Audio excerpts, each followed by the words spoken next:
मैं अपने ऑफिस में आया, मुझे डंडे खा के आना पड़ा है, मेरे गले पे डंडा रखा गया है, मुझे मारा पुलिस ने, मेरे पास वीडियो है, हमको अंदर नहीं आने दे रहे, हमें पूछ रहे कि हमें अपने ऑफिस में वीडियो दिखाइए मेरे।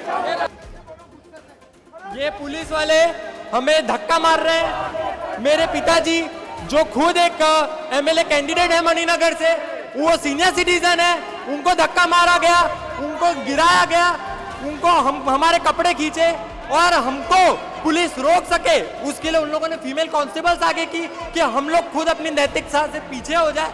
ये पुलिस भी कायर हो चुकी है, ये सरकार भी कायर हो चुकी है। हम उनसे एक ही चीज कहेंगे, डर दिख रहा है, गला सूख रहा है तुम्हारा, पता चल चुकी है कि कितनी फटी पड़ी है अंदर से, सत्ता जाने वाली है, लोग उठ चुके हैं, जेएनसी अपनी आवाज उठा रहा है। પોલીસ આમ કોંગ્રેસ ધરણા કરે તો એ લોકો પરવાનગી નથી આપતા, રિટર્ન કરે છે અને પેલા લોકો 2-2 કલાક આવીને ઊભા રહીને કાર્યક્રમ કરે છે। તો આમાં પોલીસ ઉપર બહુ મોટો પ્રશ્ન ઊભો થાય છે। પરમિશન કેમ મળી જાય છે એમને? આમાં પરમિશન લેવાની ના હોય, ફક્ત એમનો કમલમ મને લાગે છે કે પોલીસનો પગાર એ પ્રજાના ટેક્સના રૂપિયાથી નહીં પણ કમલમથી છૂટતો હોય એવું મને લાગે છે। कि प्रधानमंत्री वीक है तभी तो पेपर लीक है, धर्मेंद्र प्रधान वीक है तभी तो पेपर लीक है। आ सरकार संवादમાં માનતી નથી, આ સરકારને ચર્ચા કરવામાં માનતા નથી।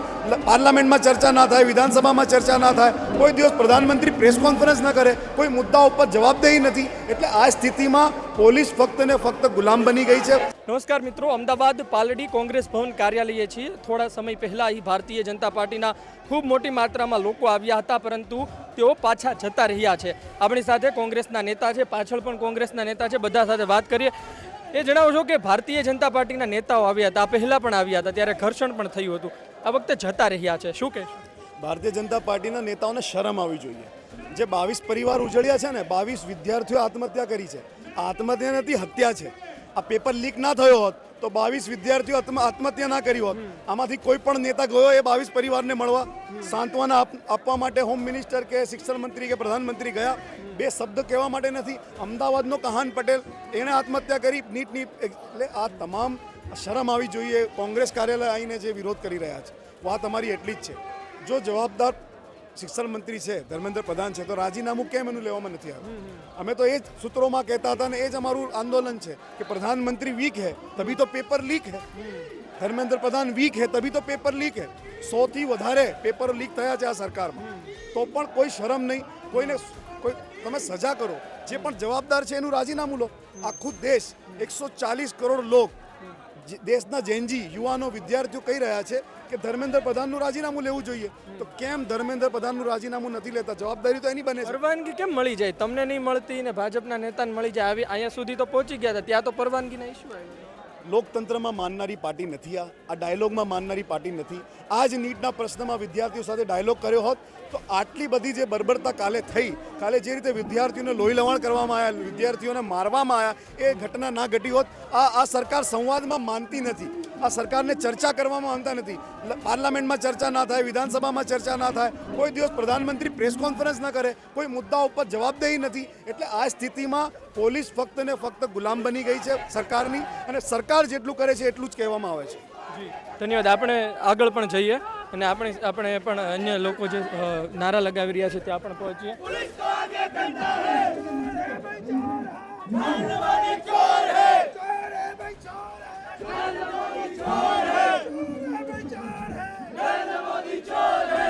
પેપર લીકને લઈ તમારો વિરોધ હતો, ભારતીય જનતા પાર્ટીના નેતાઓ આવ્યા। આજે કોંગ્રેસ પાર્ટી દ્વારા કાલે રાહુલજીને જે રીતે ઘસેટવામાં આવ્યા, પ્રધાનમંત્રી આવાસની બહાર ધરણા પર બેઠા હતા, એના સમર્થનમાં આજે ગુજરાત કોંગ્રેસ દ્વારા એ ધરણા ઉપર બેઠા હતા, ત્યારે આ ભાજપ લાજવાના બદલે ગાજે છે। ઉલટા જોર કોટવાલ કો ડાટે। 21 લોકોનું આમાં સુસાઇડ કર્યા છે નીટ પેપર લીકમાં, તો એ લોકોને માફી માંગવાના બદલે કોંગ્રેસ કાર્યાલય આપણે ધરણા પર બેઠા છે। આ અંતિ ખબર પડે છે કેટલા બેશરમ લોકો છે। આ કોઈ પણ સરકાર ચલાવવામાં નિષ્ફળ ગયેલી ભારતીય જનતા પાર્ટીની સરકાર અહીં સુધી પહોંચી જાત તો શું થાત? અહીં સુધી ભારતીય જનતા પાર્ટીના નેતાઓ પહોંચી ગયા હોત તો અમારી વિચારધારા મહાત્મા ગાંધીની છે, પણ ભગતસિંહની જેવો જુસ્સો બી રાખીએ છીએ। પોલીસ અહીંયા પહોંચી ગયા હોત તો એ અમને જોયેલું જ છે શું થાય છે। અને આ પહેલા પણ એક વખત ઘર્ષણ થયું તો આ વખતે પોલીસ કર્મચારીનો મોટો કાફલો જોવા મળ્યો, એ બાબતે આમાં પોલીસે જોવાનું હોય। પોલીસ આમ કોંગ્રેસ ધરણા કરે તો એ લોકો પરવાનગી નથી આપતા, રિટર્ન કરે છે અને પેલા લોકો 2-2 કલાક આવીને ઊભા રહીને કાર્યક્રમ કરે છે. તો આમાં પોલીસ ઉપર બહુ મોટો પ્રશ્ન ઊભો થાય છે. પરમિશન કેમ મળી જાય છે એમને? આમાં પરમિશન લેવાની ના હોય, ફક્ત ને ફક્ત એમનો કમલમ. મને લાગે છે કે પોલીસનો પગાર એ પ્રજાના ટેક્સના રૂપિયાથી નહીં પણ કમલમથી છૂટતો હોય એવું મને લાગે છે. આપણે अन्य આપનું નામ જણાવશો? આપનું નામ જણાવશો? अभिषेक, क्या करते हो आप? मैं स्टूडेंट हूँ. स्टूडेंट हो तो क्या देखते हो अभी स्थिति क्या देखते हो? मेरे हिसाब से स्थिति इतनी अच्छी है कि पुलिस वालों को इस्तेमाल करके बच्चों पे लाठी चलानी पड़ रही है. कल जेएनजी प्रोटेस्ट के बाद आज भाजपा इतनी हिल गई है कि अहमदाबाद जैसे शहर जहां भाजपा का दबदबा है वहां आके उनको गुंडागर्दी करनी पड़ रही है. अपनी प्रोटेक्शन के लिए उनको पुलिस इस्तेमाल करनी पड़ रही है. मैं अपने ऑफिस में आया, मुझे डंडे खा के आना पड़ा है. मेरे गले पे डंडा रखा गया है, मुझे मारा पुलिस ने. मेरे पास वीडियो है. हमको अंदर नहीं आने दे रहे. हमें पूछ रहे कि हमें अपने ऑफिस में आने. वीडियो दिखाइए मेरे. मेरे गले पे इन लोगों ने वीडियो का डंडा पूरा घुसाया, मेरे कपड़े पकड़े और जब मैंने बोला ये कैमरा पे है तुरंत उनने छोड़ दिया.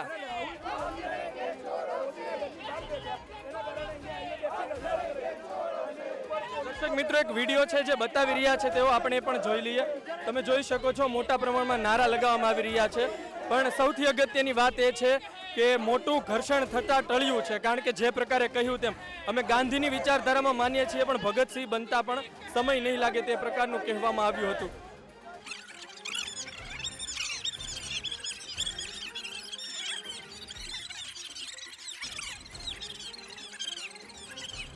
ये पुलिस वाले हमें धक्का मार रहे हैं. मेरे पिताजी जो खुद एक एमएलए कैंडिडेट है मणिनगर से, वो सीनियर सिटीजन है, उनको धक्का मारा गया, उनको गिराया गया, उनको हमारे कपड़े खींचे और हमको पुलिस रोक सके उसके लिए उन लोगों ने फीमेल कांस्टेबल्स आगे की कि हम लोग खुद अपनी नैतिकता से पीछे हो जाए.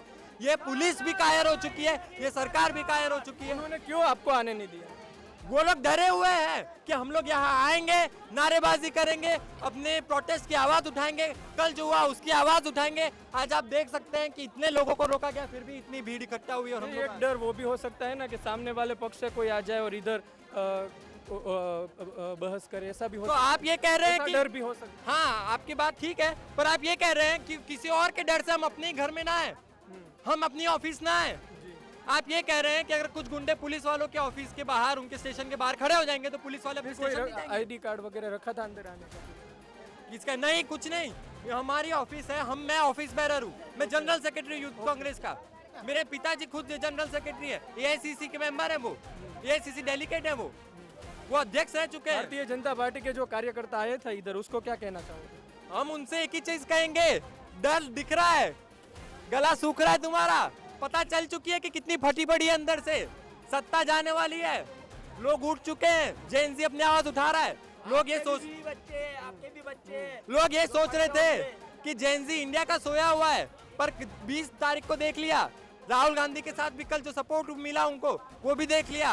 अब भाजपा अंदर से बौखला गई है. तभी आप ये सोचो गुजरात में जहां हमारे पास 16 सीटें हैं खाली, जहां वो अहमदाबाद में इतने बलपूर्वक में इतनी बड़ी उसमें मेजोरिटी में, फिर भी उनको हमको दबाने डराने इधर आना पड़ रहा है और उनको पुलिस की प्रोटेक्शन. अगर आ जाते तो इधर तक तो आपकी क्या तो तैयारी? देख लेते. हम कौन सा इधर डर के बैठे हैं? हमारी बहनें भी इधर हैं, हमारे बुजुर्ग नेता भी सब इधर है, सब सीनियर लीडर्स भी इधर है, सभी नेता तरह जवाब देते हैं. पूरे उनकी भाषा में देते जवाब.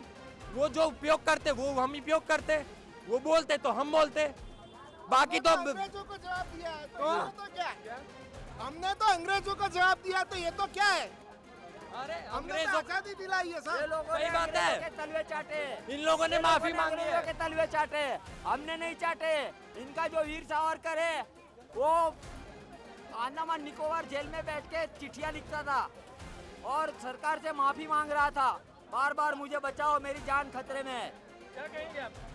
अभी भारतीय जनता पार्टी के नेता आए हुए, શું કહેશો? देखिए ગુજરાતના બે નેતાઓ દિલ્હીની અંદર વિરાજમાન છે તડીપાર આ દેશનો હોમ મિનિસ્ટર પાસે આપણે શું અપેક્ષા રાખી શકીએ? જે તડીપાર છે આ દેશનો ગૃહપ્રધાન છે. નરેન્દ્ર મોદી અને અમિત શાહ ભારત સરકારની જે સંવિધાનિક સંસ્થાઓ પર કબજો કરી લીધો છે, એમના સમયની અંદર નેટના પેપર વારંવાર લીક થયા છે.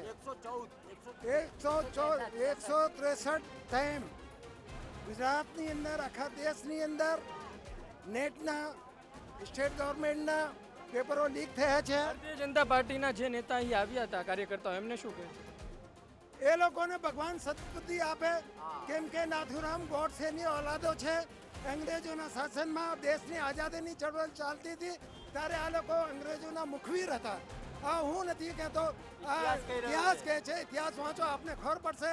વીર સાવરકરે સેલ્યુલર જેલની અંદર, જે 80,000 સ્વતંત્રતા સેનાની જેલની અંદર બંધ હતા, ત્યારે વીર સાવરકરજીએ 5 વખત લેખિતની અંદર માફી માંગી, પણ એમના પ્રપોત્રે સ્વીકાર કર્યું કે 5 વખત નહીં, 10 વખત માફી માંગી છે. એ કોર્ટની અંદર એમના પ્રપોત્રે સ્વીકાર કર્યું છે. તો આ હતા ભારતીય જનતા પાર્ટીના નેતાઓ સામે રાહ જોઈને બેઠેલા કોંગ્રેસના નેતાઓ. એટલે કે તમે જુઓ કે આવું કશું ઘર્ષણ થયું નથી. કોંગ્રેસના નેતાઓ જે જગ્યાએ હતા ત્યાં રહ્યા. ભારતીય જનતા પાર્ટીના નેતાઓ ખૂબ આરંભે પ્રચંડ ગીત સાથે આવ્યા હતા, પરંતુ ત્યારબાદ તેઓ જતા પણ રહ્યા. સ્થિતિ સામાન્ય છે. અને જે પહેલા મુદ્દો હતો કે ભાઈ નીટ પેપર લીકને લઈ ધર્મેન્દ્ર પ્રધાન રાજીનામું આપશે કે નહીં, ત્યાં પાછી વાત આવીને અટકી છે. એટલે કે ઘર્ષણ થાત તો પાછો નવો મુદ્દો બની શકે, પરંતુ આ મુદ્દો એનો એ જ રહ્યો છે. જોઈએ આવનાર દિવસમાં શું થાય છે. ગુજરાત તક જોતા રહો. આ વિડીયો પસંદ આવ્યો હોય લાઈક કરજો, શેર કરજો, અન્ય લોકો સુધી પહોંચાડજો. ધન્યવાદ.